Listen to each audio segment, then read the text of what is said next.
Muy buenas noches para todas las personas que hoy nos acompañan acá en la Universidad de AFIT. Nos alegra mucho tenerlos acá. La lluvia pensamos que iba a ser un inconveniente, pero tenemos la casa llena. Muchas gracias por estar acá. Les damos las bienvenidas a la Red de Liderazgo, un espacio para propiciar conversaciones sobre liderazgo, conectando la investigación aplicada y casos reales, para impulsar liderazgo que generen impacto positivo en las personas, organizaciones y sociedad. Hoy queremos compartir con ustedes dos contenidos de valor. Primero, les presentaremos nuestro informe de liderazgo posibilista, que parte de una pregunta. ¿Está el liderazgo colombiano pensando en el futuro? Un análisis de liderazgo posibilista en los 80 líderes empresariales con mayor reputación en Colombia, según Merco Reputación.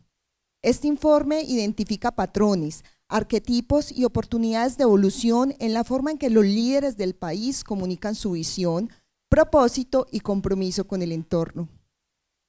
Para profundizar en este tema, tendremos un conversatorio donde nos acompaña el gerente del Metro de Medellín, Tomás Andrés Elejalde Escobar, uno de los líderes analizados en el informe posibilista. También nos acompaña nuestra decana de la Escuela de Administración, María Andrea de Villa, y este espacio será moderado por Alexander Garzón, director de Insight, tres voces que mueven ciudades, organizaciones y posibilidades. Hoy también queremos presentarles la primera edición de la revista Insight, que veo que muchos ya la tienen en sus manos. Esta es una invitación para que revisen y vean cómo un esfuerzo conjunto busca conectar el conocimiento con los desafíos reales de las organizaciones y llevar la reflexión al terreno de las decisiones. Sin más preámbulos, para iniciar esta conversación invitamos a Alexa Barco, coordinadora del área de generación de contenidos de valor.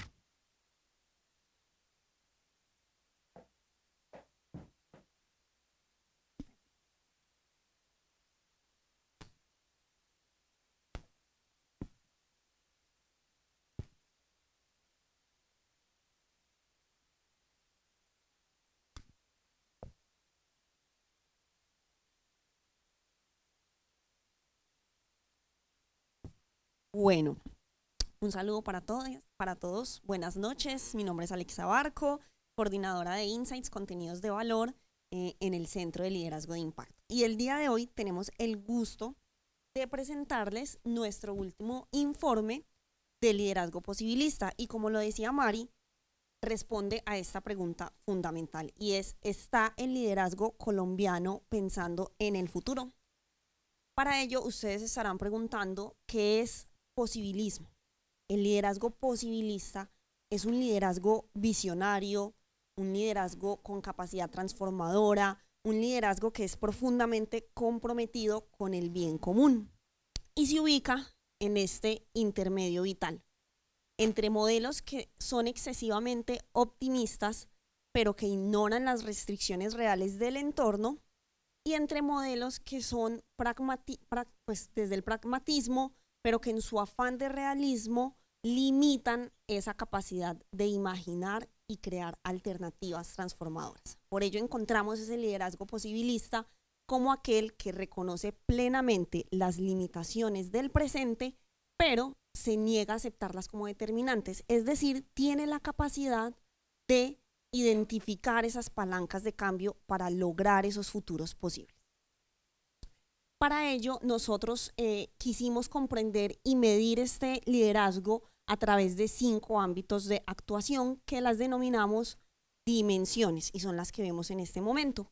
La dimensión de diseño de futuros posibles, que busca ver y materializar lo que otros no ven, cuando hablamos precisamente de esas realidades, pero pensando en ese futuro también. Integridad y ética, la coherencia como base de la confianza.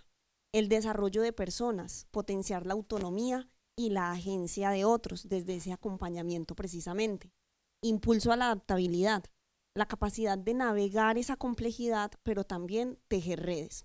E impacto socioambiental, que busca redefinir el éxito hacia el bien común. ¿Cómo lo hicimos? ¿Cuál fue la metodología? Nosotros tomamos como insumo principal las cartas de líderes organizacionales presentes en los reportes de sostenibilidad. Y de allí logramos identificar 80 líderes con mayor reputación a partir del ranking Merco. De esos 80 líderes, 37 de ellos tenían publicadas cartas pues, firmadas por ellos en dichos reportes de sostenibilidad.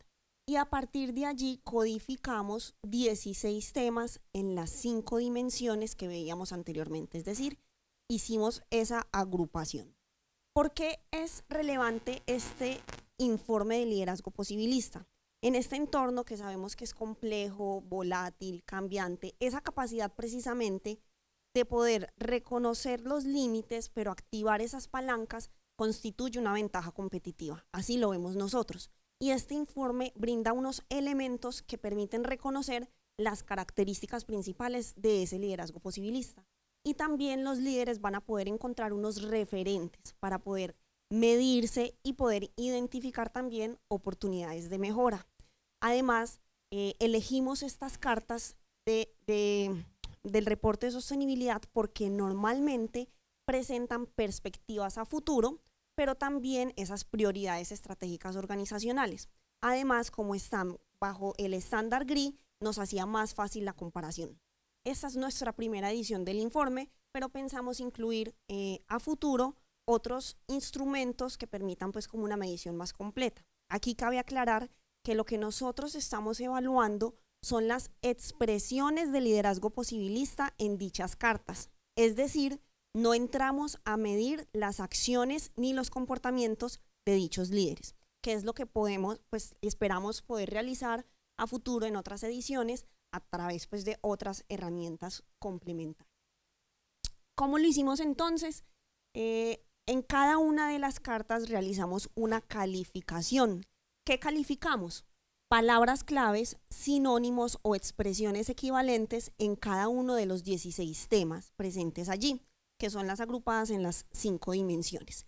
Y calificamos en una escala de, en un nivel de 0 a 2, siendo 0 ausente o silencio de dicho tema, el nivel 1 declarativo o intencional y en un nivel 2 que ya mostraba una evidencia, una acción o un mecanismo de dicho tema. ¿Qué encontramos entonces? Hoy nosotros les queremos traer unos breves insights, pero están muy invitados a leer el informe completo que pueden encontrar a partir de este momento en nuestra página web. Hoy les mostraremos unos resultados preliminares. Una de las preguntas primordiales que nos estábamos haciendo es ¿a quiénes les están hablando esos líderes? ¿A qué grupos de interés están dirigidas esas comunicaciones? Y encontramos que en su mayoría las cartas están dirigidas en un 59% a múltiples grupos de interés en equilibrio. También encontramos que un cuarto, el 24%, estaban dirigidas a accionistas e inversionistas, es decir, todavía prevalece ese enfoque hacia ese grupo de interés.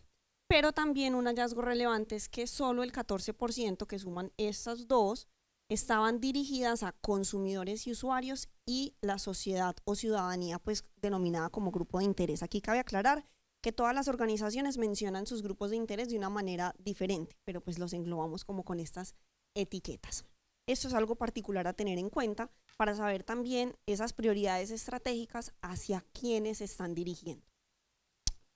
En cuanto al nivel de intensidad en las dimensiones del liderazgo posibilista, vamos a encontrar este radar o este gráfico que nos permite identificar las medianas de cada una de las dimensiones en una evaluación de 0 a 2, que ya vimos que era la escala evaluada.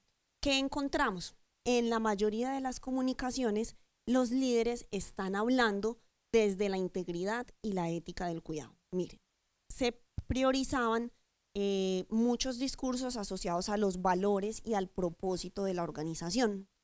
En un segundo nivel encontramos discursos más enfocados con un impulso hacia la adaptabilidad. Es decir, esas organizaciones y esos líderes reconocían esa alta necesidad de respuesta al cambio y resiliencia. Y aquí predominantemente encontrábamos temas como muy asociados todavía al tema post-pandemia, cómo las organizaciones han podido sobrellevar dichos retos y desde esas cartas mencionaban también qué están haciendo y cómo están adaptándose a ello. En un tercer lugar, o pues con un nivel más bajo, curiosamente, encontramos temáticas o discursos o sí, temas asociados a diseño de futuros posibles. Los encontrábamos de una manera incipiente, pero no eran profundos o no tenían pues como detrás todas estas palabras y toda esta rigurosidad. Interesante.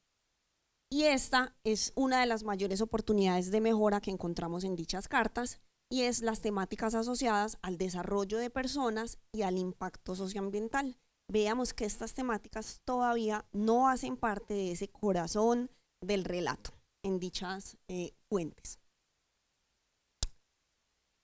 Bueno, ¿cómo está configurado también los arquetipos que planteamos? ¿Qué pasa? Hasta este momento veníamos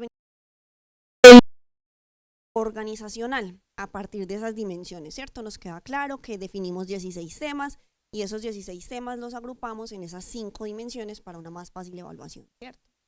De allí o a partir de acá nos queremos enfocar más en esa narrativa del líder, pero pues de manera individual. Y para ello nos enfocamos en el concepto de arquetipo, entendiendo el arquetipo como un patrón actitudinal. Esto no con el ánimo de etiquetar, digamos, los discursos de dichos líderes, pero sí de entender cómo buscan o cómo se enfocan en un tema en particular, ¿cierto? Cómo lo están entendiendo. ¿Cómo creamos esos arquetipos? Esos arquetipos, al ser un patrón, están constituidos por un perfil. Esa parte es un poquito más técnica, pero no los voy a aburrir con esto, pero son un perfil que está compuesto por las diferentes dimensiones, y lo que medíamos en cada uno era un vector de distancia, es decir, qué tan cercano está ese discurso a ese vector específico en cada una de las dimensiones. ¿Y cuáles son esos 7 arquetipos que identificamos? Un constructor delegado responsable, es decir, ese líder que evoluciona pero sin perder identidad y que consolida esas capacidades y esa coherencia ética en el tiempo. Un arquetipo tejedor adaptativo de ecosistemas, y acá vemos cómo responden a la complejidad pero articulan actores y capacidad de red. Por eso el nombre de tejedor, digamos, aquí hablamos mucho de alianzas, de trabajar con otros, de ese compañerismo que es requerido en todos los procesos de liderazgo. Un transformador socioambiental, que es aquel que redefine el éxito organizacional pero desde el bien común y teniendo en cuenta, por supuesto, estas variables ASG que son tan importantes. Un guardián íntegro del cuidado, que es aquel que sostiene la legitimidad del liderazgo pero desde la coherencia ética y el cuidado de las personas. El desarrollador de autonomía, que multiplica la capacidad de acción de los demás, ese talento, ese liderazgo distribuido. Y un arquitecto de futuros, que es aquel que ya convierte esa visión pero en una ruta concreta, es decir, esos discursos que no solo nos mostraban intencionalidad, sino que también nos decían cómo lo van a hacer, qué responsables, qué metas tenían, a cuánto tiempo, que eso también nos parece muy, muy importante, pues no solo mostrarlo desde la intención, sino también desde la práctica. Y por último tenemos acá en el centro el de posibilista integral, por supuesto, que es aquel que integra de manera consistente esas 5 dimensiones. Y acá lo que queremos mostrar es efectivamente ese mosaico en el cual, al ser todos diferentes, podemos tener precisamente más marcado uno u otro. Bueno, y ya para ir terminando y dar paso al conversatorio, que es lo más importante de esta sesión, algunos insights que queremos que les queden, y como les decía al principio, súper invitados a leernos y a consultar el informe completo, en donde van a encontrar mayor detalle metodológico y el paso a paso. El primero es que ese liderazgo posibilista se fortalece cuando transforma los relatos que describen valores en narrativas que indican decisiones, prioridades y renuncias. Aquí es donde les decía esa coherencia, que no solo me muestran un relato intencional, sino que también me muestran ese foco, esa prioridad y las renuncias que tienen que hacerse como organización. Otro insight: integrar temas transformadores exige comunicarlos como procesos integrados a esa cultura organizacional, con esos responsables, esos aprendizajes, pero también esos criterios de avance. Un tercer insight: el liderazgo posibilista emerge cuando reconocemos que no hay una única forma correcta de liderar. Y esto es muy importante, sino múltiples maneras de aportar valor. Y acá es cuando les decía que al ser tan diferentes, todos podemos tener más marcado un arquetipo que otro, pero en una organización y en la sociedad es supremamente valioso tener esa diversidad de arquetipos. ¿Por qué? Porque no todos ejercemos el liderazgo de la misma manera. Y lo que genera valor es la combinación de estos. Cada arquetipo refleja efectivamente esa capacidad. Comunicar el liderazgo es también construir criterio colectivo sobre cómo actuar ante esos futuros inciertos. Es decir, esos líderes, a nosotros nos gusta más la palabra esperanza efectivamente, que ese positivismo excepcional que veíamos al principio, en donde esos líderes tienen la capacidad de inspirar a esos grupos de interés y a sus seguidores. Por eso tomamos los discursos, porque esos discursos nos parecen que son el principal detonante y catalizador. Y a futuro, por supuesto, poder complementar y que sea este primer paso, identificar la narrativa, pero luego poder evaluar cómo están llevando esto a la acción, ¿cierto? Por eso queríamos identificar preliminarmente esto. Y esas comunicaciones hacia esos grupos de interés no solo son un requisito de reporte, sino que son actos de liderazgo público. Por eso nos parece tan relevante. Y acá les quiero dar un especial agradecimiento a María Alejandra González, docente de la universidad, especialista pues, en sostenibilidad y en otros temas, a Cristina Vélez y a los diferentes coautores de este ejercicio, quienes son los que lo hicieron posible, también al director del centro, por supuesto, a Marco, a Jesús que nos acompañan el día de hoy, a Camilo que nos acompaña de manera virtual. Y dejarles un mensaje, que por eso también nosotros utilizamos pues como algunos simbolismos asociados a ese origami, y es cómo plegar ese futuro desde el liderazgo posibilista. Y es ese futuro posible no exige empezar de cero, sino reconfigurar deliberadamente lo que ya está en juego. Es cuando reconocemos esos retos actuales. Las restricciones del entorno son solo el papel, pero el liderazgo es el pliegue y cada uno de nosotros lo hace de manera diferente. Muchas gracias.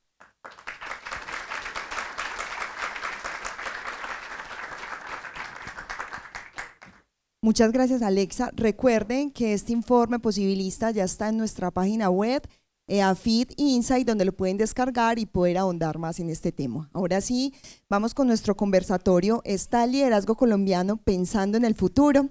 Invitamos al señor Tomás Andrés Elejalde Escobar. Él es ingeniero mecánico y de fabricación con formación en Alemania y especialista en alta gerencia, con más de 2 décadas de trayectoria en el Metro de Medellín, donde ha ocupado roles clave en operaciones, planeación y dirección.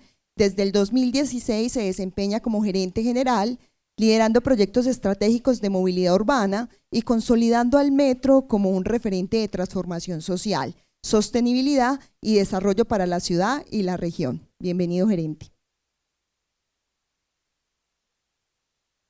También invitamos a nuestra decana, María Andrea de Villa. Ella es decana y profesora de la Escuela de Administración de la Universidad de AFID, es negociadora internacional y magíster en administración. Además, es doctora en administración con énfasis en estrategia del Reino Unido, con una destacada trayectoria académica y directiva en el campo de la estrategia empresarial. Su trabajo se centra en la internacionalización de las empresas y las estrategias de no mercado orientadas al relacionamiento con el gobierno, las comunidades y otros grupos de interés. Bienvenida, decana.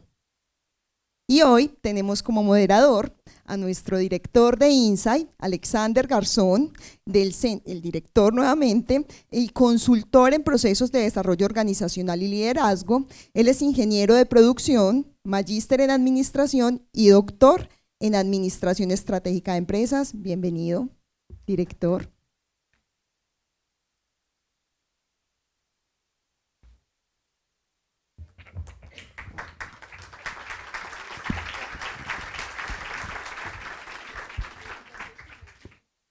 Gracias por esa bienvenida y la verdad me siento muy contento por varias razones. La primera, por la revista. Los que llegaron un poquitico temprano, teníamos solamente todas las que mandamos a imprimir, solamente quedaban 80. Entonces, cuando estábamos decidiendo qué hacer con las 80, nos dijimos, pues, quienes vengan al encuentro de la red. Las últimas 80 revistas que teníamos impresas las tienen ustedes en su mano. Esa revista es una revista que busca una intención y es conectar la ciencia con el propósito del liderazgo. Lo que hacemos en las universidades busca esa conexión de esa ciencia aplicada que transforme realidades. Insight, que es la revista que estamos lanzando el día de hoy con ustedes como testigos, busca posicionarse en menos de 3 años como esa revista referente en Latinoamérica en idioma español sobre asuntos de liderazgo. Si alguno de ustedes quiere ser parte en un futuro, sacaremos 2 ediciones al año. Esta es la primera. De hecho, yo me decía a mí mismo hace poquito que cuando yo lleve 5 años y yo no sea el director, sino que otra persona esté en la dirección del centro, tener enmarcado la primera edición, tenerla en mi casa. Así me lo proyecto. Primer motivo de alegría. Segundo, tener acá a Tomás. Te voy a decir por qué Tomás.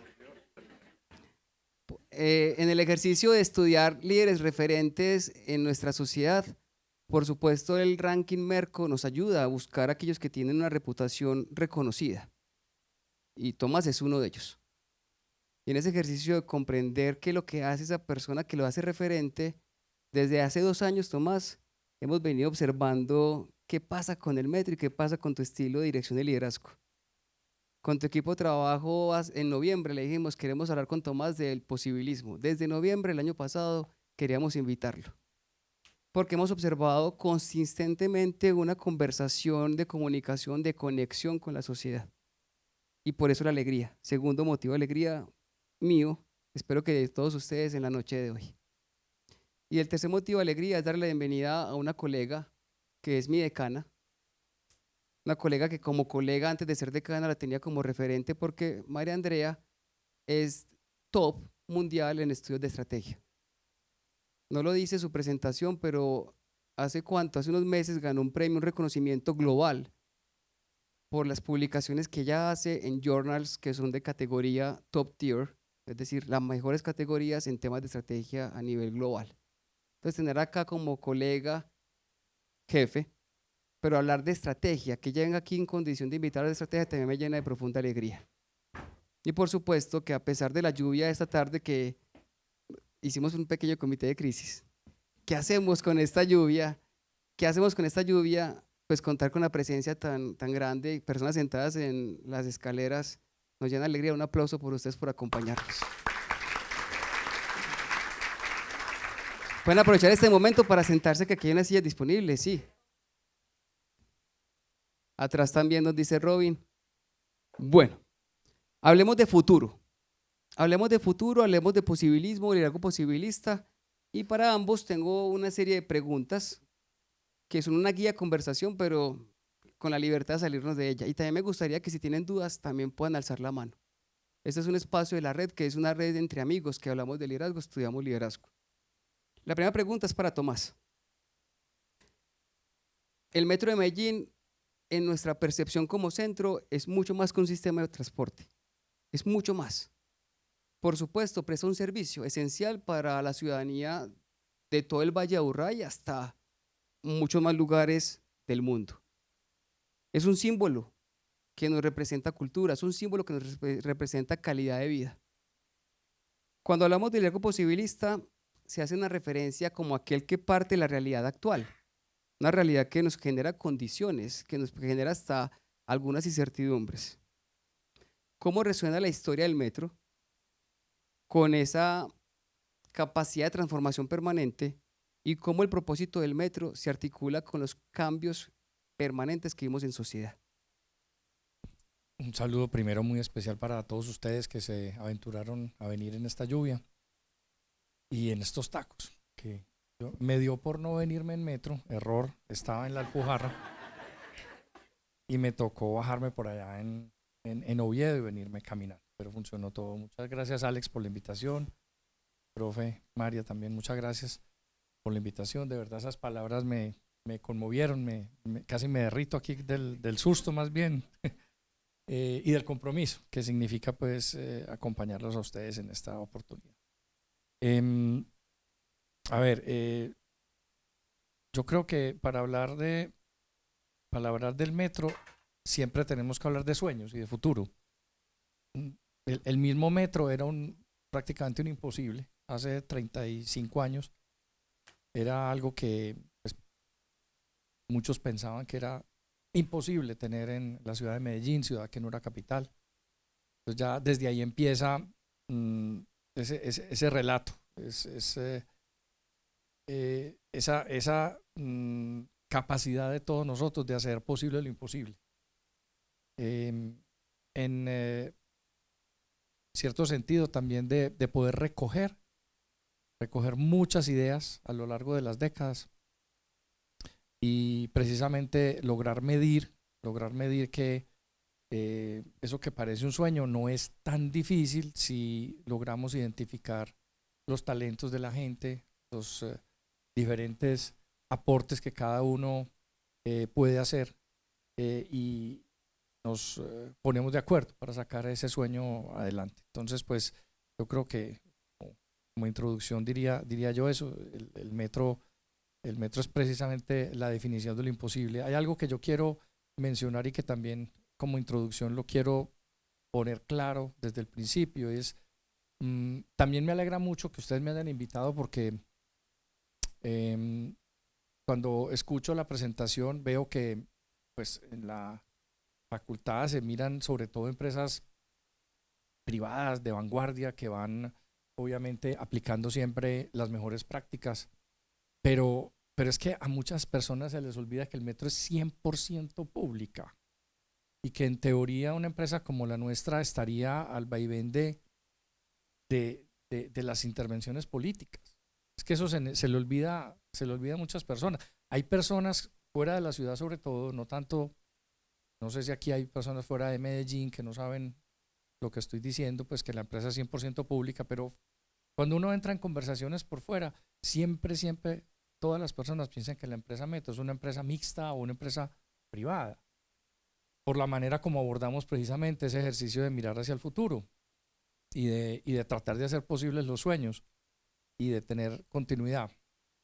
Y ahí está el otro mensaje. Cuando uno hace un esfuerzo tan grande de identificar talentos para trabajar en equipo, si te cambian los equipos permanentemente, pues no logras sacar los sueños adelante, porque incluso en un momento histórico de la humanidad en el que queremos hacer toda la carrera y todo lo queremos hacer, bueno, no digamos a la carrera porque suena un poquito feo, lo queremos hacer ágilmente, lo queremos hacer con metodologías ágiles y responder al entorno y todo lo que eso significa. No se nos puede olvidar que es que los partos duran 9 meses. O sea, es que se nos olvida que los partos duran 9 meses y yo no puedo acelerar un parto. Yo no puedo acelerar un estudio de factibilidad de un proyecto. Yo no puedo acelerar el fraguado de un concreto hasta cierto punto. Obviamente que existen tecnologías para hacerlo.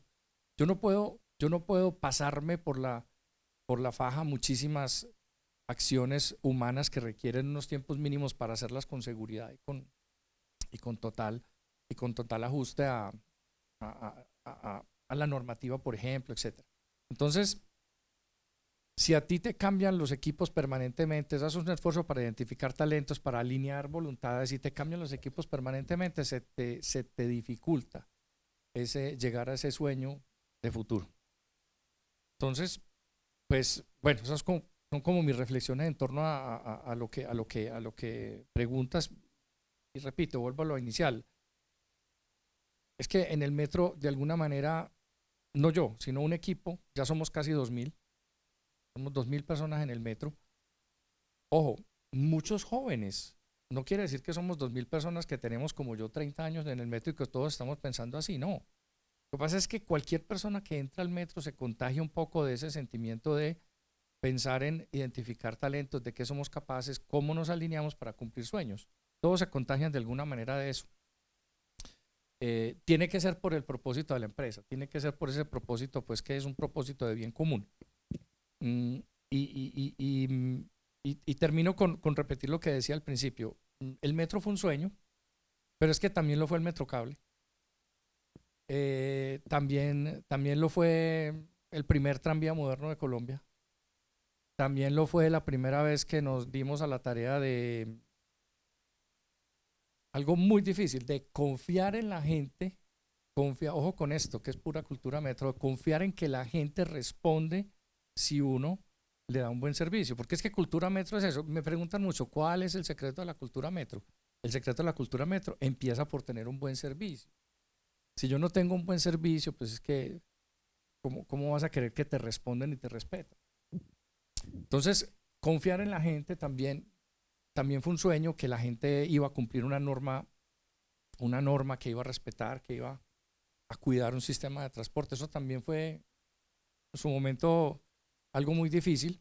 Hoy en día nos están preguntando cómo van a hacer con el metro del 80, que eso va por la calle, se les van a atravesar y tal. Hay que confiar en la gente. Hay que confiar en que la gente va a entender las razones, va a entender que el autocuidado es importante, va a entender que no se debe atravesar y que los sistemas van a funcionar. Entonces esa confianza en el usuario, que es pura cultura metro, se traduce también en confianza en los equipos, confianza en las personas para poder sacar los sueños adelante. Grandes palabras para la primera pregunta. ¿Cómo será con las que siguen? Tomás, dijiste 30 años, ¿cierto? 30 años en una organización que tiene 30 años. Antes de continuar con María Andrea, la decana, un poquitico la historia. Sí, no, y perdona, te interrumpo Sí. un segundo. La empresa fue fundada en el 79.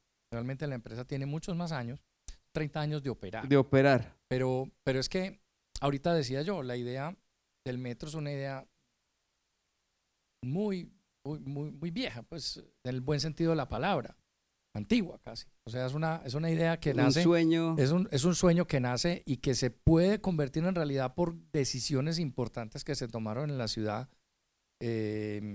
en la década de los 40 del siglo pasado. Qué maravilla. María Andrea, cuando estábamos haciendo el estudio y lectura de todas estas cartas, encontramos una fortaleza muy marcada en las comunicaciones de estos líderes que están en Reputación Merco. Una fortaleza hablando del cuidado de las personas, sobre el valor, los valores y el bienestar. Desde tu experticia en estrategia, ¿cómo pueden las organizaciones conectar o traducir esa narrativa en hechos de realidad? ¿Cómo pasar del discurso a la acción? ¿Cómo la estrategia permite que esa expresión de deseo, de querer apoyar la ciudadanía, apoyar a los empleados, trabajar por el bienestar de los mismos, se pueda traducir en realidad? Bueno, muchas gracias Alex, muchas gracias Tomás por estar con nosotros esta noche. Muchas gracias a esta audiencia tan numerosa que tenemos hoy acompañándonos, al equipo de Insight. Bueno, desde la Escuela de Administración y el entendimiento que tenemos de la estrategia, yo creo que para todos es muy claro frases como la estrategia tiene que ser coherente, la estrategia tiene que llevar a la acción, la estrategia no es lo que decimos sino lo que hacemos en el día a día y es donde realmente materializamos la estrategia. Pero para dar respuesta a tu pregunta, Alex, yo diría que algo muy importante es reconocer que hay algo más importante que la estrategia en una organización y es el propósito y los valores. Porque la estrategia la guían el propósito y los valores de la organización. Es decir, cuando una organización está pensando en su futuro, está enfrentando una crisis, se está repensando su estrategia, hacia dónde se enfoca o desde dónde parte cualquiera que sea el análisis que vaya a hacer en ese momento. Diría yo desde su propósito y desde sus valores. Así que es muy importante hacerse las preguntas de quiénes somos y para qué existimos en una organización. Y yo validé esta tesis con varios empresarios en la pandemia, porque muchos nos decían en la universidad, ¿qué hacemos? ¿Cómo cambiamos? ¿Cuál es la estrategia que tenemos que seguir? ¿Cómo cambiamos? ¿Cómo nos adaptamos? Y después de muchas experiencias y ya después de que podemos mirar hacia atrás y tratar de aprender de lo que pasó y lo que hicimos bien y también de desaciertos, concluíamos con un grupo de empresarios que las empresas que fueron capaces de responder mejor, inclusive de sobrevivir la pandemia, fueron aquellas que se preguntaron quiénes somos, para qué existimos y cómo le podemos servir a la sociedad. ¿Cómo podemos cuidar nuestro talento interno que es tan valioso? Eso es lo que hace la organización, eso somos, nuestro talento. Pero ¿cómo podemos poner a ese talento en servicio de la sociedad?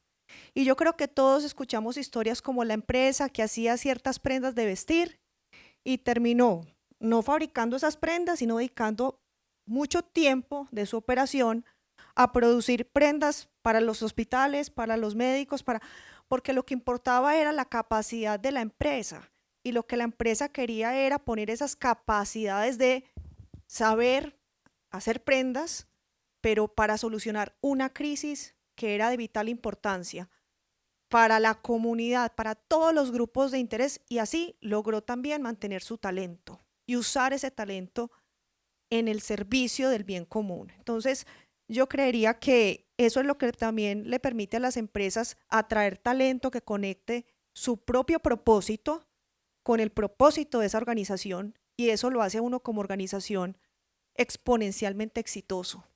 Porque cuando damos espacios en las organizaciones para vincular y atraer talento que comparte esos valores, que el propósito de la organización es en parte su propósito de vida, estamos captando un talento que está totalmente comprometido con enfrentar cualquier situación y sacar adelante a la organización en pro de la comunidad y ese propósito.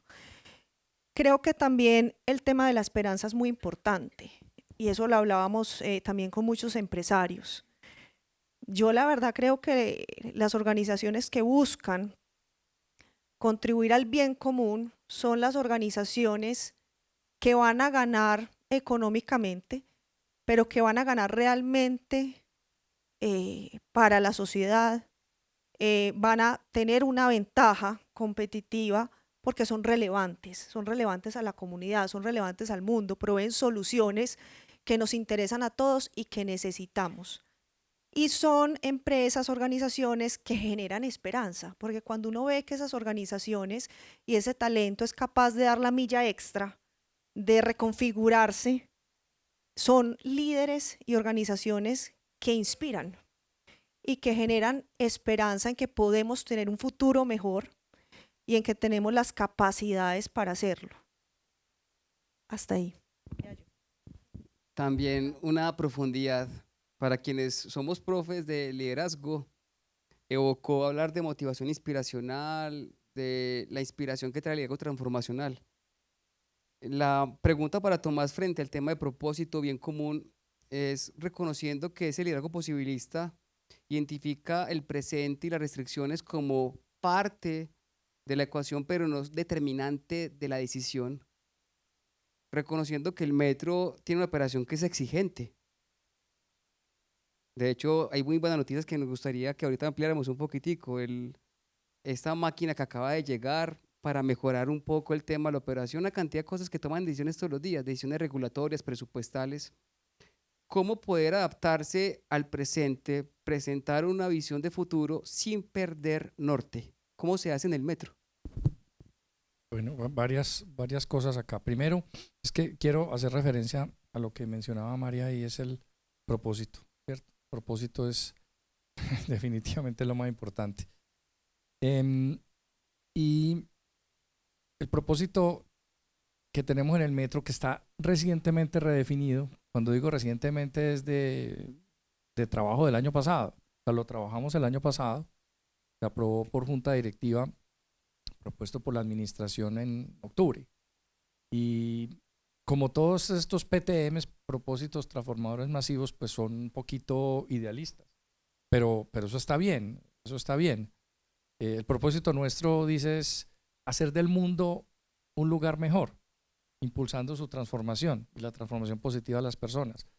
Suena muy idealista, pero uno revisa la estrategia y revisa la identidad que hay detrás de ese propósito, y de verdad que se aterriza muchísimo, porque tú o Alex decía ahorita, no, es que el metro no es una empresa de transporte. Efectivamente, nosotros no somos una empresa de transporte, ya nos estamos definiendo como una plataforma para el bienestar de la gente, una plataforma para el bienestar, una plataforma que integra conexiones de las personas con sus oportunidades. A mí me encanta decir con sus sueños y oportunidades. Es una plataforma que le provee a la ciudad servicios de diferente tipo, servicios de pago, servicios, ojalá en un futuro de fintech también. Cierto, es una plataforma que transforma territorio, que cambia el uso del suelo, ¿cierto? Y eso es algo muy importante. Entonces, quería pues comentar primero antes de responder eso que tiene que ver con el propósito y la importancia del propósito. Ahora bien, tú decías, en el marco de una regulación exigente, de una operación exigente, delicada, con altos niveles de riesgo, aquí varias claves. Primero, lo que yo decía ahorita de la planificación hacia el futuro o la visión de futuro, la planificación a largo plazo, muy importante. O sea, no planificar a corto plazo, sino a largo plazo es fundamental y ha sido fundamental en el metro, para lo cual es importante conservar los equipos, mantener pues obviamente el talento para poder desarrollar estas visiones de largo plazo, pero eso no se queda ahí. Son visiones de largo plazo, sí, pero hasta el año pasado incluso las estábamos revisando y corrigiendo cada 3 a máximo 5 años. Ya hoy estamos declarando que las iteraciones tienen que ser permanentes.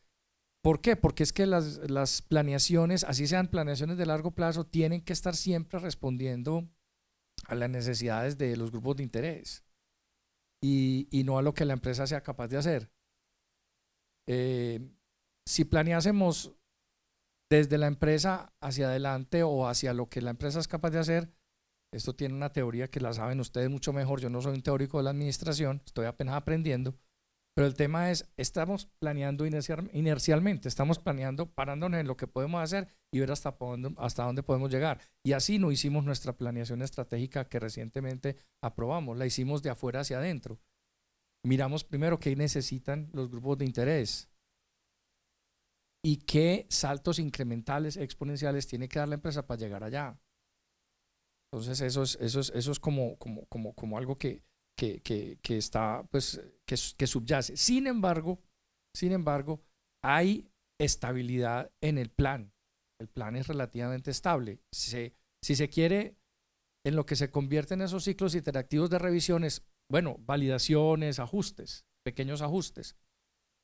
Pero realmente el plan es y debe ser, en una empresa como la nuestra, un plan muy, muy estable. Tan estable que nosotros lo llamamos, el plan se llama Confianza en el Futuro. Y se llama Confianza en el Futuro desde el año 2004. Y todavía suena moderno. Pues creo yo, no sé si están de acuerdo conmigo. Pues si están de acuerdo conmigo. Y eso es bien importante. Y está planteado hoy hasta el 2050. Está planteado hasta el 2050, con ciclos de revisión como los acabo de explicar. Entonces eso es como lo que nos ayuda allí.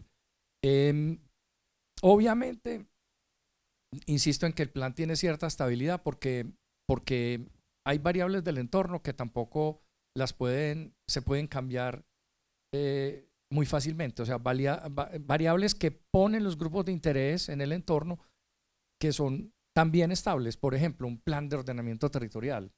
Sí, tiene ciclos de revisión cada cuánto, 5, bueno, 5 o 10 años, pero miren, son ciclos relativamente largos y nosotros estamos planeando al lado del plan de ordenamiento territorial. Nosotros no podemos planear la movilidad sin mirar el plan de ordenamiento territorial. Entonces hay ciertas variables que tienen estabilidad, pero hay otras que se mueven y hay que responder a ellas, más del día a día del usuario.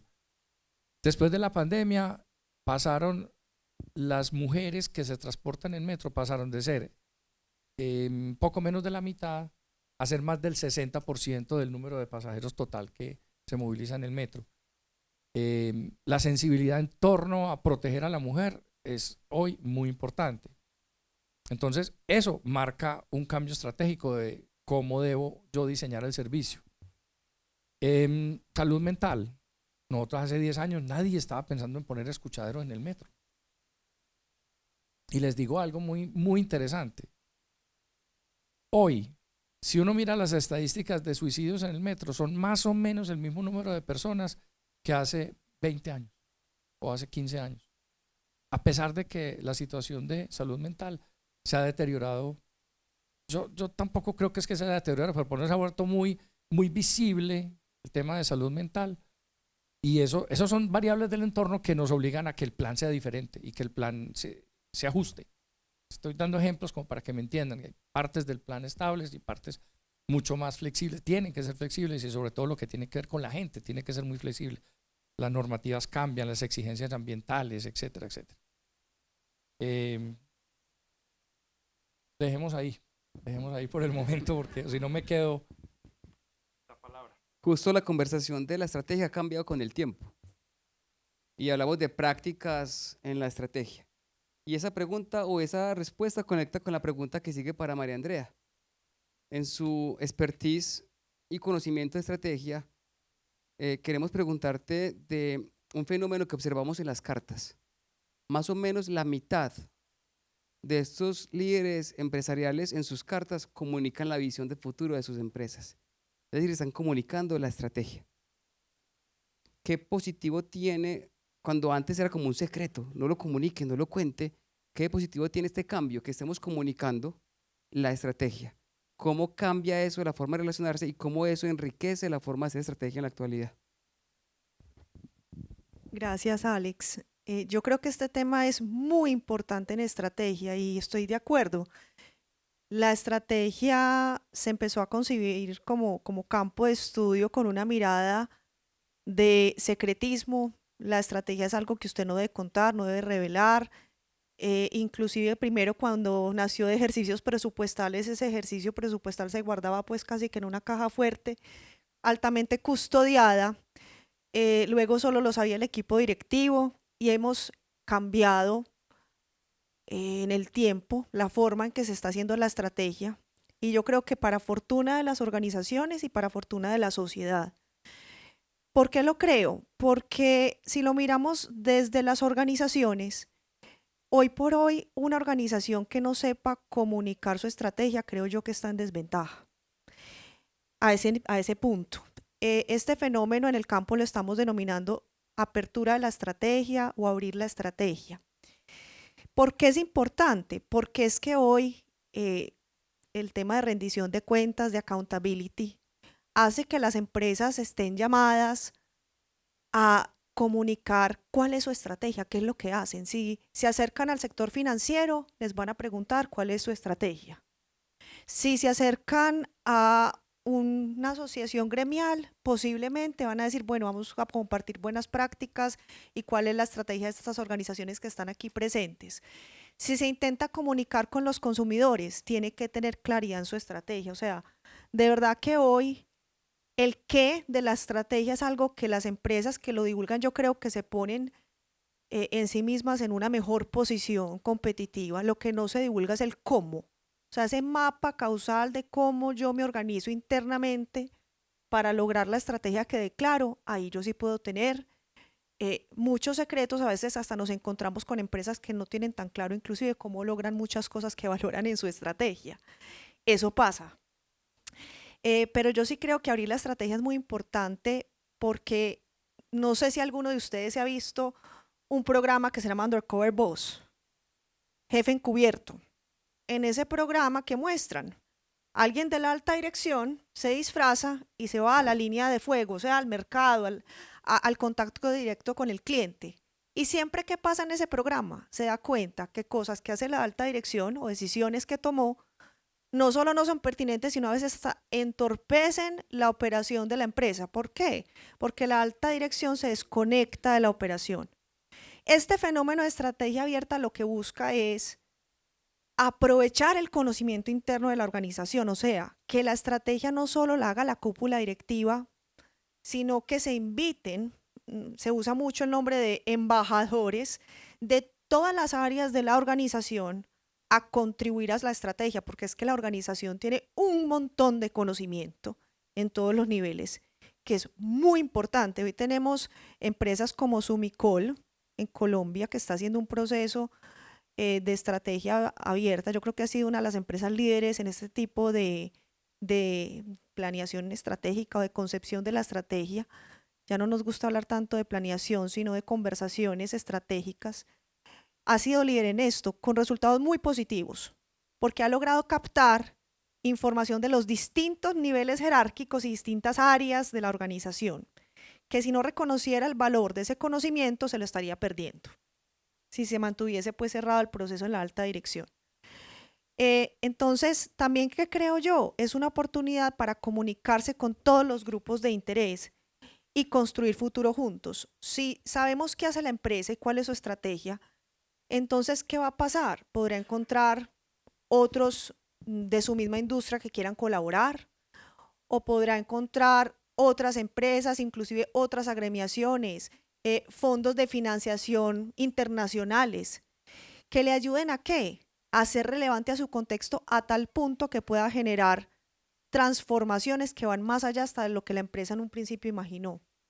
O sea que creo que es también una herramienta para que las empresas que están buscando contribuir a los objetivos de desarrollo sostenible, a los grandes retos, al comunicar su estrategia y tener una claridad de quiénes son y para qué existen y cuál es su estrategia, están abriéndose a poder colaborar con distintos grupos de interés para aportarle al bien común y a estos grandes retos que tenemos como humanidad. Me encantaría preguntarle más sobre las prácticas de la estrategia, cómo han evolucionado el tiempo, pero más adelante yo creo que habrá oportunidad para compartirlo. Porque María es profesora nuestra en el doctorado de administración y eso es lo que comparte desde la ciencia. Ahora les voy a contar un secreto, aunque están grabando, creo que el secreto ya va a dejar de ser secreto, y una referenciación. El secreto es que en los 2 años que hemos iterado, porque iteramos en silencio, este estudio lo hicimos el año pasado en silencio, iteramos. Entonces leímos las cartas de estas personas de hace 2 años. Y volvimos a leer la carta de los que volvieron a quedar en el ranking del año pasado. Y en ambos estudios Tomás puntuó entre los top en liderazgo posibilista. Esto lo sabían 2 personas de su organización, hoy lo saben las cámaras del video también. Yo no tenía idea. Decidimos no publicar un ranking, porque queremos reconocer, son referentes. Por eso no aparece un ranking en el listado, sino esas personas que lo hacen como referentes. Y en esa, porque no es de competir, el liderazgo no es ser primero, el liderazgo es ser esa referencia, pero no ser el primero. En este tema, Tomás, en los arquetipos, sacando un muy alto valor en todas las dimensiones, ocupó uno llamado desarrollador de autonomía. De los arquetipos de los 7. Su característica, ya han escuchado en el discurso, habla de trabajo en equipo, reconocer el talento, habló de talento en la primera respuesta que nos brindó, que podemos ponernos de acuerdo, trabajar un talento, compartir propósito. Ahora, el desarrollo de autonomía en una compañía de 2.000 empleados, la pregunta que nos genera es cómo lograrlo sin perder el norte, sin perder esa comunicación, esa forma de hacerlo. ¿Cómo desarrollar una autonomía en otros? Creo que parte de la respuesta la dio cuando habló de confianza. Pero ¿cómo logra uno hacerlo en una compañía grande sin perder eso que nos unifica como empleados? No, primero, pues creo que me identifico con El arquetipo. con la definición de arquetipo que encontraron. Me parece que logro sentirme cómodo con esa definición, eso está muy bien, me gusta. Uno quisiera ser obviamente mucho más integral y tenerlos un poquito de todos, pero ahorita decías que obviamente hay, decías tú que obviamente hay alguna de las características que sobresale y aquí estamos frente a esa de desarrolladores de autonomía. Tú lo mencionaste, precisamente confianza es supremamente importante. Primero, identificación de talentos, confianza en esos talentos, desarrollo de talentos. Y aquí hay un tema muy importante que ahora no había mencionado, que tiene que ver con el desarrollo de los talentos. Desarrollo de talento es hacer crecer el conocimiento, no solamente el conocimiento duro, pues obviamente no entremos pues en el tema pues de si es duro o blando, pero desarrollar el conocimiento de forma integralmente, sobre todo porque al desarrollar el conocimiento, y aquí hay una frase que a mí me gusta, yo no sé de quién es, creo que me la inventé yo, pero no me acuerdo, porque puede ser incluso una definición de conocimiento que a mí me gustaría, no sé si existe. Conocimiento es precisamente esa capacidad que se adquiere para administrar y asumir riesgos. O sea, en la medida que yo tenga más conocimiento de un proceso, soy capaz de tomar decisiones que aparentemente a los ojos de alguien que no tiene ese conocimiento parece muy riesgoso. Y les doy un ejemplo concreto. A mí se me ocurrió hace tal vez 2 años o no más, hace por ahí unos 4 años, que nosotros teníamos que ser capaces, porque conozco a mis técnicos, conozco a mis ingenieros e ingenieras, conozco a los equipos, los hemos ayudado a formar a lo largo de los años, entre otras cosas con ustedes, aquí en EAFIT, porque es que esto no se hace solo. Conociendo a la gente, conociendo las capacidades que hay en la ciudad, se me ocurrió que nosotros éramos capaces de hacer la actualización y la modernización de un tren, aquí en Medellín, en Bello, pues para ser más concreto, en los talleres. Las primeras veces que yo salí con esa idea a comentarla, quien no tiene el conocimiento de cómo es un tren por dentro y quién está al frente del mantenimiento y quiénes son las personas que tienen esos conocimientos y sus capacidades, sus herramientas, eso lo ve como una locura. Y ahorita en junio llegan las primeras cajas, chasis de tren desarmados para nosotros hacer los ensamblajes en Bello. Ve allá dónde vamos. Es un riesgo que uno asume porque conoce. Entonces, por eso la definición que me gusta a mí es el conocimiento, es esa capacidad de administrar y de asumir riesgos que parecen imposibles de asumir. Y cuando uno asume esos riesgos que parecen imposibles de asumir es cuando cumple sueños. Así de sencillo. Como para no enredar mucho la respuesta. Maravilloso. Y felicitaciones porque de esos arquetipos es de los que más me identifico también. El tema de buscar desarrollo de autonomía, desarrollo de personas. Y por aquí está mi decano asociado, Carlos, que es un tema que estudiamos, liderazgo humano y cómo desarrolla el potencial de los demás. Alex, yo quiero insistir en algo para que todos lo sepan y lo conozcan. Ese tipo de logros, insisto, no son solo de técnicos, técnicas, ingenieros, ingenieras y todo un equipo administrativo y abogados y todos los que se meten detrás de un proceso de eso, sino que las capacidades de la ciudad, de la región y casi que del país están ahí involucradas. Para poder hacer la actualización de los trenes, nosotros tuvimos que desarrollar una patente y ahí estuvo involucrada la Facultad de Ingeniería Mecánica de la Universidad de EAFIT, con universidades en Polonia, con empresas en Suiza. ¿Cierto? O sea, esto es precisamente lo que tú decías de esa capacidad de identificar los talentos donde estén y poderlos alinear en torno a un propósito. Y de tener pues esa capacidad de saber que no somos capaces de hacer las cosas solos. Está bueno este video para cuando demos clase. Aquí tengo varios estudiantes míos y hoy hablábamos sobre el respeto. Hoy hablamos qué es el respeto y el respeto lo definimos como un don.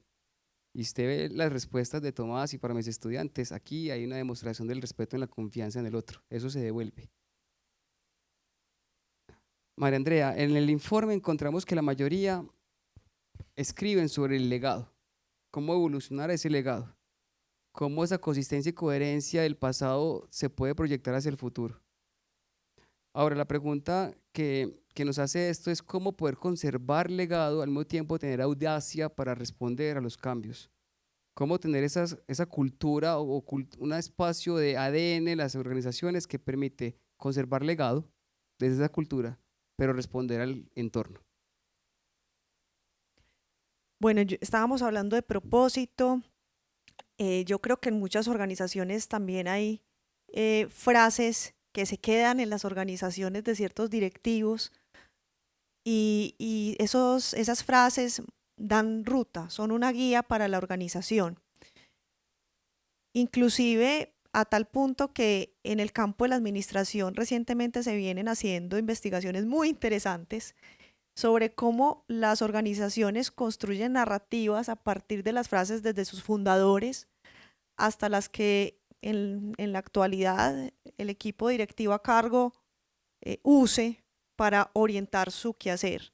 Entonces yo creo que esa parte es muy importante, pero pensando en lo que venimos discutiendo de el legado, se vuelve hoy un pasado que traemos a colación siempre para trabajar hoy para el futuro. Estamos creando el futuro hoy, pero también creo que un cambio sustancial que estamos viendo en las organizaciones es que nos hemos dedicado mucho a ser buenas organizaciones, a tener buenos productos y servicios, a trabajar mucho internamente. Pero hoy estamos llamados, usted mencionaba, de afuera hacia adentro, de mirar el entorno, de mirar cómo estamos construyendo ese legado, de mirar cómo estamos construyendo esa cultura, de mirar cómo estamos construyendo esa y ser capaces de diseñarnos, repensarnos, reconfigurarnos, cambiar nuestro mindset, muchas veces de cosas que hemos hecho tradicionalmente y tal vez nos han funcionado, buscando prepararnos para lo que se nos viene. Creo que esa capacidad la estamos desarrollando en este momento en nuestras organizaciones de manera más decidida. Antes tal vez éramos más tímidos, nos enfocábamos en afinar los procesos, en afinar los productos, los servicios, pero hoy las organizaciones audaces, si así queremos decirlo, estamos buscando ser capaces de leer mejor el entorno y de ver cómo nos podemos conectar con ese entorno de la mejor manera, inclusive llevando a repensarnos internamente de manera sustancial. Entonces, usar el legado como una base importante que nos da norte, que nos da sentido y propósito, pero ser capaces de reconfigurarnos a partir de ese legado y ese propósito para ser relevantes y seguir existiendo en el futuro. No sueltes el micrófono porque ya estamos cerrando, nos quedan 5 minutos nomás injustos de esta conversación. Tengo 1000 preguntas para hacerles. Voy con María Andrea y la última pregunta para Tomás para cerrar el espacio. María Andrea, ¿cómo visualizas ese futuro de un liderazgo posibilista en 10 años? ¿Cómo visualizas las empresas colombianas? ¿Cómo ves el futuro de la empresa en Colombia?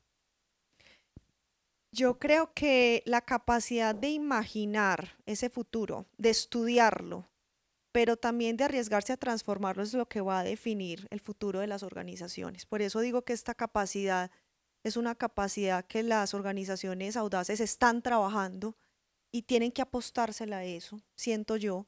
Es el momento de mirar hacia afuera, de conectarnos más con ese entorno local y global, cuáles son las tendencias globales, para que seamos capaces de tener organizaciones que sean organizaciones que le aporten al contexto local, pero para poder hacerlo tenemos que estar conectados con el mundo, con que las tendencias que está pasando, que se puede venir, aprender a manejar las disrupciones como algo cotidiano, algo que está establecido, que siempre vamos a enfrentar.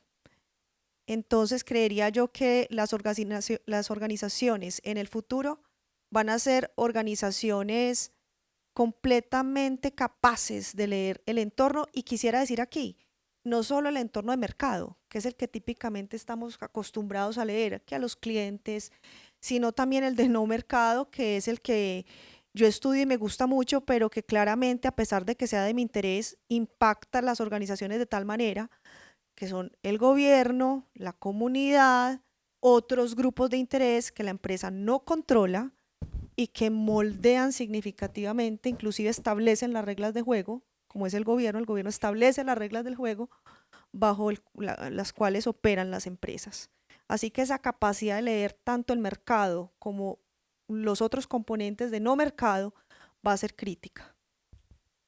Yo hice una promesa de valor antes de la última pregunta. Vamos a darle un stand-by a la última pregunta que quiero hacerte, y es que dije 2, 3 preguntas del auditorio para poder ampliar la conversación, y creo que es injusto terminar sin esas 2 manos que ya vi levantadas.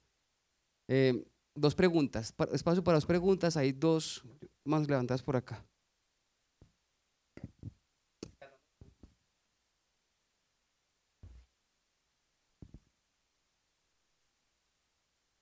Hola, muchas gracias por la invitación a este conversatorio a los 3. Mi nombre es María Adelaida Arango. Tomás, quiero preguntarte algo sobre todo digamos, del liderazgo que se va a necesitar también en el futuro, pero que hay una evidencia ahorita importante. Hay como una diferencia muy grande entre la expectativa y la percepción del liderazgo, digamos, en el mercado muchas veces, ¿cierto? Entonces, ya no es posible un líder que no hable, que no sea público, entre comillas, ¿cierto? Tiene que estar mucho más conectado con los stakeholders o con los grupos de interés, pero coliderar ahorita con otros también es una capacidad que tenemos que desarrollar. Es muy fácil trabajar, voy a decir fácil obviamente, quien depende, quien está en la empresa, quien te ve todos los días, ¿cierto? Tus empleados, tus colaboradores, tus proveedores, pero cuando hablamos, digamos, de la comunidad, la sociedad en general, se vuelve un ejercicio de liderazgo diferente. Entonces, para empezar a coliderar con la comunidad, con la sociedad, entender ese liderazgo más público, qué es lo que tenemos que desarrollar, porque muchas veces al interior de las organizaciones tenemos susto de volvernos públicos, de ir a conversar con esa comunidad. El ejercicio del metro, pues, con la comunidad es todo el día. Entonces sí me parece muy importante entender desde tu visual cómo lo ha hecho el metro, pero también qué crees que debemos desarrollar en ese liderazgo futuro en términos de capacidades de esa conversación mucho más externa. Pues a ver, yo no quisiera responder, y gracias por la pregunta, yo no quisiera responder como en términos técnicos, sino más humanos. O sea, lo primero que hay que tener es mucha empatía y poder hablar mucho con la gente. Y cualquier mecanismo que permita hacerlo, bienvenido. Tú lo has dicho, nosotros llevamos muchos años trabajando precisamente en construir juntos. A veces no necesariamente se logra la construcción colectiva, pero sí se hace partícipe de alguna pequeña decisión a las comunidades, porque muchas veces también los proyectos requieren evaluaciones y estudios que, hay que decirlo sinceramente, la capacidad de la sociedad en hacer un estudio está limitada. Pues obviamente la sociedad, ¿qué hace? Da opiniones, expresa deseos, expresa sueños. Entonces ahí es donde tiene que haber pues mucha empatía para recibir todas esas opiniones con humildad, tranquilamente, y no creerse el que se las sabe todas, primero. Y segundo, ser capaz de traducir técnicamente esos sueños, porque esa es la parte más complicada. Traducirlos a un presupuesto, a un proyecto, a una posible realidad. Esa es bien bonita la pregunta y muy, muy afina a lo que hacemos nosotros en Cultura Metro todos los días. Yo quería agregar algo, es que no soy capaz de aguantarme a la pregunta que le hiciste ahorita, María, sobre cómo se ve el futuro. Y yo quería, a tu respuesta, yo quería agregar algo. Es que, a mi parecer, el futuro no es algo que se nos va a aparecer allá, no es algo que va a llegar. No, es que el futuro lo construimos nosotros desde aquí. Quería como agregar eso. Es lo que nosotros soñemos, lo que va a aparecer allá.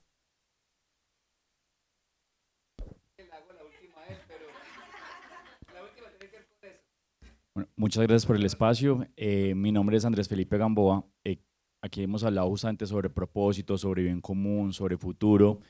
Y dentro de todo esto lo que pide es sumar a la sociedad, pero claro, todo esto requiere que todas las personas entren. Y con el tema de que todas las personas entren, actualmente hay un debate muy importante con el tema de las políticas de diversidad, equidad e inclusión, y yo le agregaría de accesibilidad, donde es, claro, son necesarias, pero para algunas empresas es muy woke, ¿cierto? Entonces, ¿cómo ven ustedes la perspectiva, tanto para Tomás como para María Andrea, la postura de las organizaciones y del liderazgo de lo que viene siendo la aplicabilidad de las políticas de ahí?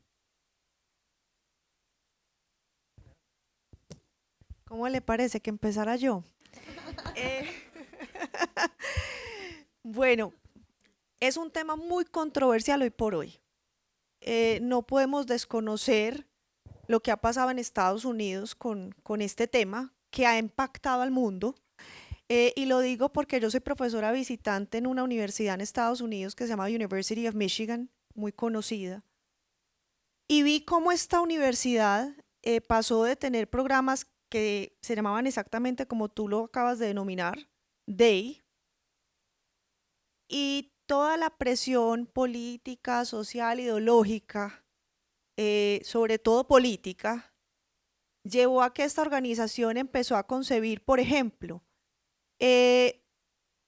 quitar todas esas denominaciones y buscar cuál era el core de muchos de los programas que tenía bajo esa nominación. Voy a darte un ejemplo. Un ejemplo es permanencia en la universidad para todo tipo de personas, o sea, asegurar que cualquiera sea tu origen, no solamente ingreses, sino que logres permanecer, que siempre es un reto en todos los países, en todas las universidades. Entonces, ¿qué hizo esta universidad? decidió como darle la vuelta a sus programas y pensar cuál era el core. El core es permanencia, entonces no vamos a seguir diciendo inclusión, sino que vamos a decir que nos importa es la permanencia de todos los estudiantes en la universidad. Entonces estoy contándote ejemplos de lo que he visto. Y así lo hizo con todos los programas que tocaban de ahí. Entonces, no lo quitó, lo repensó.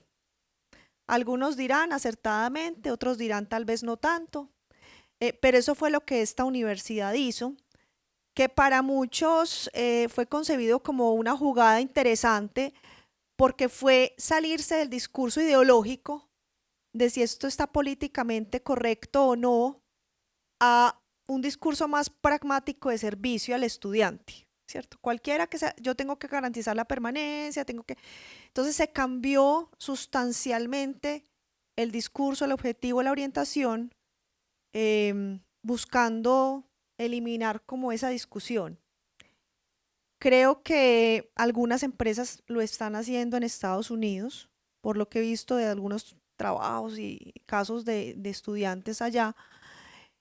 Yo creo que este es un asunto que cada organización está viendo cómo lo asume, cómo lo maneja, cómo lo trabaja, porque definitivamente algo que empezó con una intención se volvió un tema muy, muy ideológico, pues cierto, de una ideología ya política, y ahí se problematizó.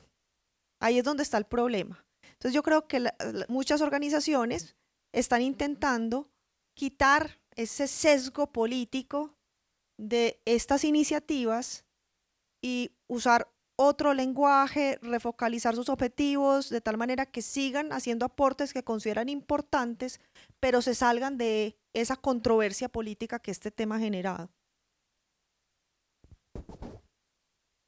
Dos observaciones sobre el tema de diversidad, equidad e inclusión.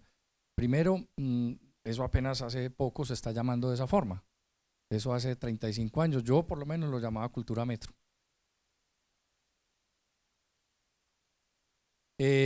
Históricamente nosotros hemos sido inclusivos desde el metro y eso ha sido muy, muy, muy relevante en la organización desde hace décadas.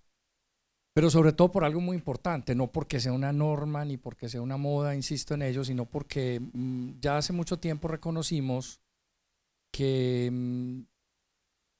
definitivamente hay una ecuación virtuosa entre la diversidad, la innovación y la supervivencia.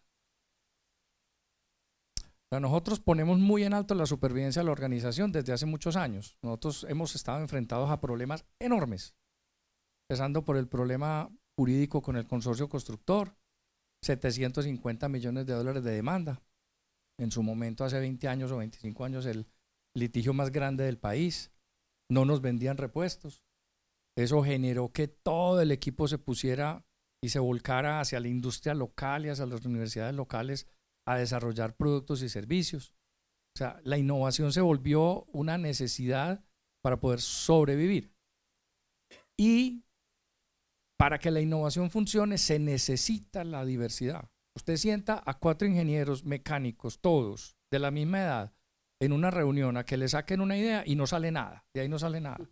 Sale una idea igualita de cada uno de los 4. Usted necesita un equipo diverso, totalmente combinando saberes para poder llegar a ideas realmente creativas. Entonces, eso a nosotros nos llevó a que la diversidad tenía que ser, digamos, un elemento fundamental en la estrategia de la organización. Ya hoy, pues, obviamente, con el apego a la ley de una empresa como la nuestra, que es una empresa que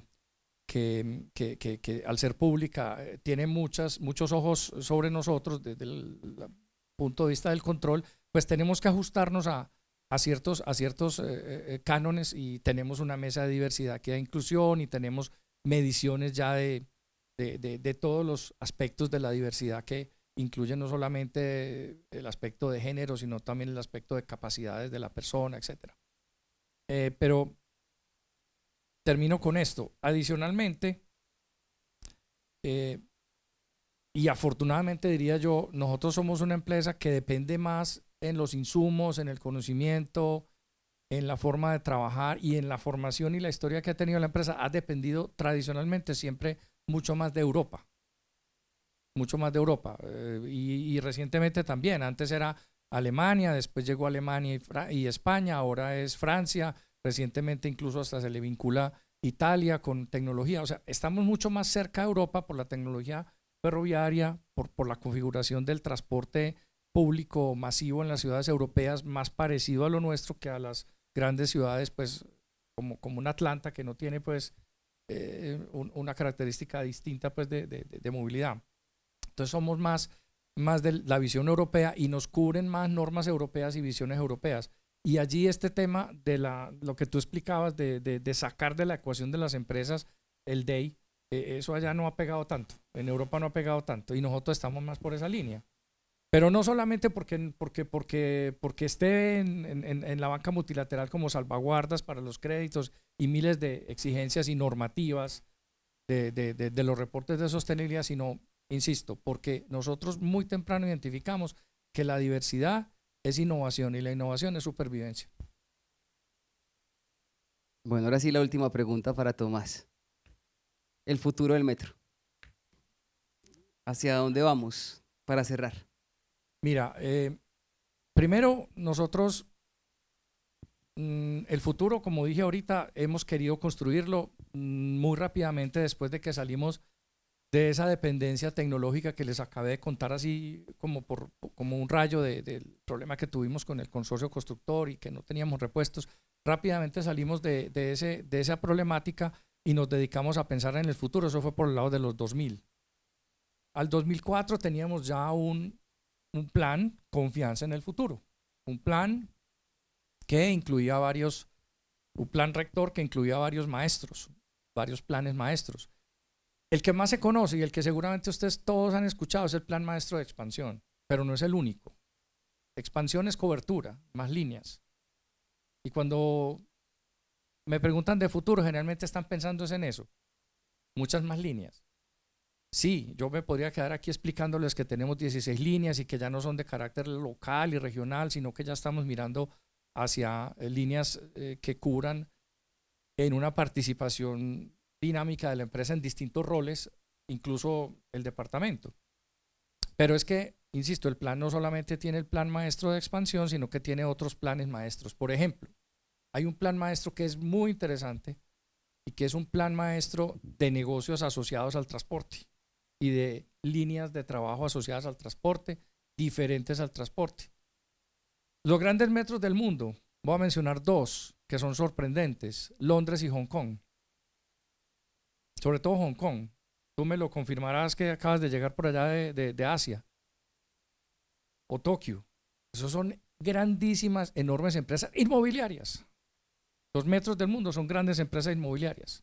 ¿Por qué? Porque entendieron hace mucho tiempo que lo que les decía ahorita, el POT, el Plan de Ordenamiento Territorial y la construcción de corredores de transporte van juntos en una filosofía, en una teoría de administración y de planeación que se llama desarrollo orientado al transporte, que es unir la planeación territorial con la planeación de la movilidad. Más allá, unir la planeación territorial con la expansión de servicios que requiere un territorio. Llegar con los servicios antes de que el territorio se expande o se use el suelo de una u otra forma. Entonces, en ese sentido, el futuro del metro está ligado a esa vertical, por ejemplo, una vertical enormemente fuerte de desarrollo inmobiliario. Está ligado a expandirse a otras latitudes.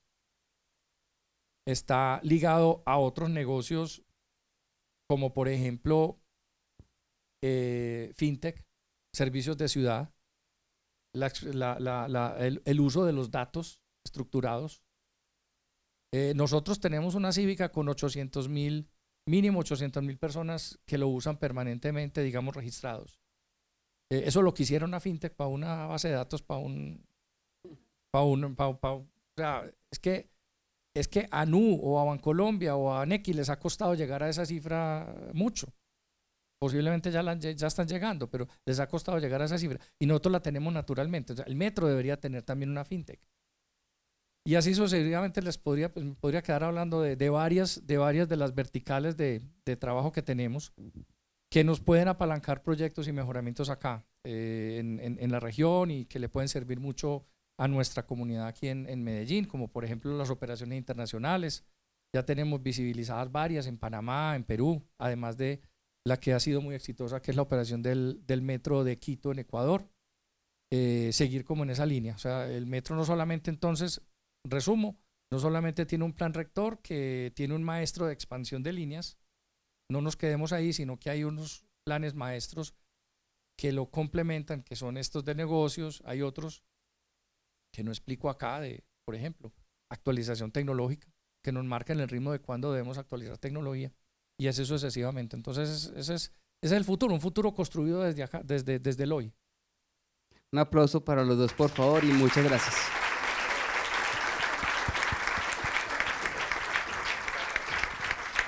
Muchas gracias al doctor Tomás, a nuestra decana y a nuestro director. Hoy desde Insight, desde la Escuela de Administración y desde la Universidad de AFIT, queremos hacer un reconocimiento al señor Tomás Elejalde por ser el líder del Metro de Medellín, que es un referente de movilidad sostenible e integración social en la región. Un sistema que conecta territorios, acerca oportunidades y promueve una cultura ciudadana ejemplar. Su modelo integrado y su enfoque en el servicio lo han consolidado como un activo estratégico para la ciudad, evidenciando cómo los liderazgos de impacto son capaces de movilizar capacidades, generar confianza y transformar realidades a gran escala. Muchas gracias.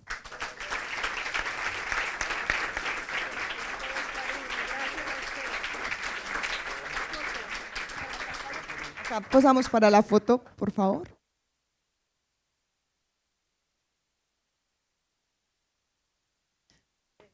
Y así cerramos nuestra red de liderazgo, nuestro encuentro mensual. Muchas gracias a todos por acompañarnos en este espacio, al equipo del Metro que hoy se encuentra acá, a las personas de la red, a las personas del diplomado. Recuerden que este es un encuentro mensual. Por favor, síganos en las redes sociales, ahí se van a dar cuenta de nuestras próximas conversaciones. Feliz noche y nos vemos pronto.